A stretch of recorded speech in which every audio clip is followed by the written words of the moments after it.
Appropriate প্রিপোজিশনের আলোচনাটি। তাহলে বন্ধুরা শুরু করা যাক।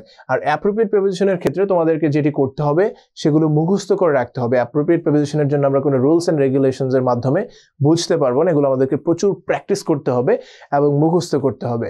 তো বন্ধুরা তোমাদের জন্য আজকে প্রথম যে অ্যাপ্রোপ্রিয়েট প্রিপোজিশনটি রয়েছে সেটি হলো কনসিল ফ্রম।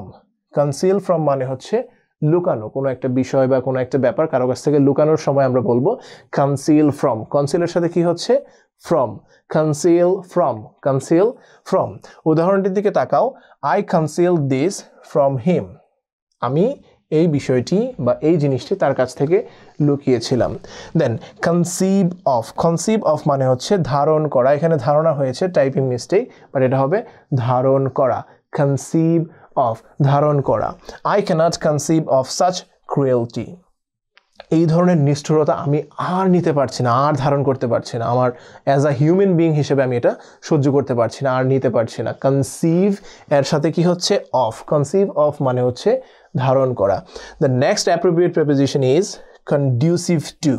আমরা কিন্তু খুব সহজে বলে ফেলি বেনিফিশিয়াল টু। ওইটার মতো করে আমরা কন্ডিউসিভ টু বলতে পারি, কেননা দুটো একই অর্থ দিয়ে থাকে। আর কন্ডিউসিভের সাথে কি হচ্ছে বন্ধুরা? কন্ডিউসিভের সাথে টু হচ্ছে। Early rising is conducive to health. সকালে ওঠা বা ভোরে ওঠা স্বাস্থ্যের জন্য উপকারী। Conducive to, conducive to. And then confer on. Confer on মানে হচ্ছে কোনো কিছু দেয়া, কাউকে প্রদান করা। I shall confer a prize on the boy. কনফারের সাথে কি হচ্ছে? অন হচ্ছে। কনফারের সাথে অন হচ্ছে। সেই ছেলেটি ভালো একটা কাজ করেছে, প্রশংসা পাওয়ার মতো একটা কাজ করেছে বা পুরস্কার পাওয়ার মতো একটা কাজ করেছে, তাই I shall confer a prize to that boy. আমি সেই ছেলেটিকে, I mean on that boy or on the boy, ওই ছেলেটিকে একটি পুরস্কার দিব।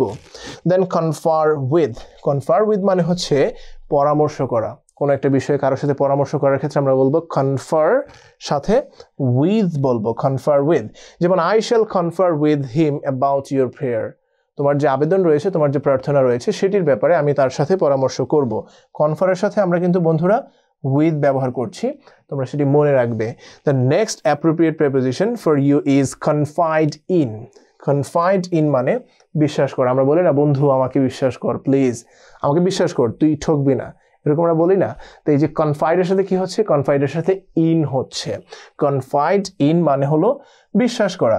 So I can say you can confide in me. তুমি আমাকে বিশ্বাস করতে পারো। Confide in. তারপরে হলো বন্ধু কনফাইন্ড ইন অথবা কনফাইন্ড টু। এইখানে একটা বিষয় তোমাদেরকে মাথায় রাখতে হবে, কনফাইন্ড ইন আমরা কখন বলবো? যখন একটা রুম বা রুম সাইজের কোনো একটা জায়গার মধ্যে আমরা আবদ্ধ থাকবো বা হচ্ছে আমরা আটকে থাকবো, তখন আমরা বলবো কনফাইন্ড ইন। আর আমরা যখন বিছানায় আটকে থাকবো অসুস্থতা বা অন্য কোনো কারণে, তখন আমরা বলবো কনফাইন্ড টু। আমি আবার বলছি, রুম হলে বা রুম সাইজ কিছু হলে তখন আমরা বলবো কনফাইন্ড ইন, কিন্তু আমরা যখন বিছানায় আটকে থাকবো আমাদের অসুস্থতা বা অন্য কোনো কারণে, তখন আমরা বলবো কনফাইন্ড টু। উদাহরণ দেওয়ার মাধ্যমে তোমরা বিষয়টি বুঝতে পারবে। দেখো, he is confined in jail. Confined in ব্যবহার করছি কখন?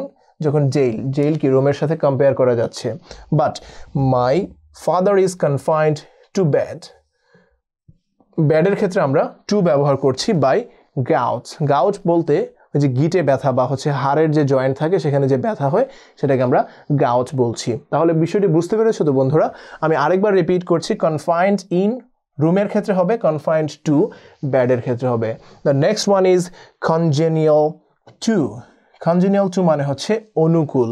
This climate is congenial to health. এই জলবায়ুটা স্বাস্থ্যের অনুকূল, মানে হচ্ছে খুব সহজেই আমরা সার্ভাইভ করতে পারি। This climate is congenial to health.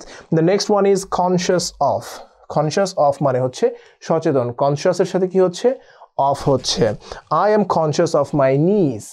I am conscious of my নিজ। আমি আমার নিজ সম্পর্কে সচেতন। And then contend with or contend for, যার অর্থ হলো প্রতিযোগিতা করা। তুমি কন্টেন্ট উইথও দিতে পারো অথবা ফর দিতে পারো। উদাহরণটি একবার দেখে নাও, he had to contend for.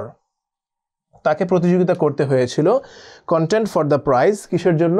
পুরস্কারের জন্য। উইথ আ স্ট্রং রাইভাল, একটি শক্তিশালী বা হচ্ছে অনেক কি বলবো যে অনেক স্কিলড অথবা শক্তিশালী রাইভাল প্রতিপক্ষের সাথে বা একজন প্রতিযোগীর সাথে কিসের জন্য প্রাইজের জন্য প্রতিযোগিতা করাকে আমরা এখানে বলছি কন্টেন্ট উইথ অথবা কন্টেন্ট ফর তারপরের যে অ্যাপ্রোপ্রিয়েট প্রিপোজিশনটি রয়েছে বন্ধুরা সেটি হলো কনভিন্সড অফ মানে বিশ্বাস জন্মানো কারো উপর বিশ্বাস জন্মানো কোনো একটি বিষয় নিয়ে বিশ্বাস জন্মানোকে আমরা বলছি কনভিন্সড অফ কনভিন্সডের সাথে কি আসছে বন্ধুরা অফ আসছে তাহলে দেখো উদাহরণটি I am convinced of your honesty তোমার সততা দেখে আমার তোমার প্রতি সত্যি বিশ্বাস জন্মেছে কনভিন্সডের পর আমরা কি বলছি অফ ওকে দেন কোপ উইথ মানে হচ্ছে এটে ওঠা সামলে ওঠা কুলাতে পারা এই ধরনের ক্ষেত্রে আমরা কোপ উইথ বা কোপ আপ উইথ বলে থাকি উদাহরণটির দিকে তাকাও I cannot cope with so much work এত কাজের চাপ আমি নিতে পারছি না এত কাজ করে আমি সামলে উঠতে পারছি না